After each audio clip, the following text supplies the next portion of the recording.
So this is a great question, especially for this institute here in Marseille, where there's been so much progress in this area. The interaction of the microenvironment and the cancer is something that I'm particularly very interested in my lab as well.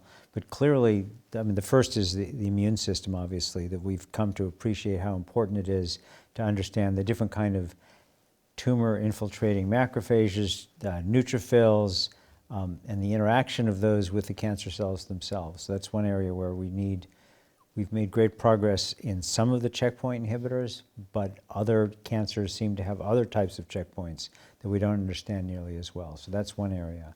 A second area is the vascular development. So we know a fair amount now about how blood vessels are drawn into tumors, but we don't know as much as we could about how to regulate it. So we know we have things like VEGF inhibitors, but now recently there are other pathways that also have been shown to regulate the integrity of blood vessels, and one of them I'm interested in is the Wnt pathway. So Wnt activators turn out to change the integrity of blood vessels, for instance. So that's an area that's pretty interesting.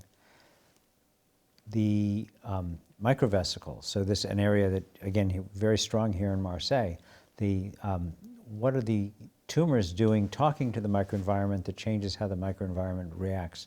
And how can we influence that? That's a really terrific area where lots of study is needed, because there's a really high potential to block the microvesicles, to interfere with them, or potentially to reverse that and use them therapeutically to carry things that might inhibit the cancer growth.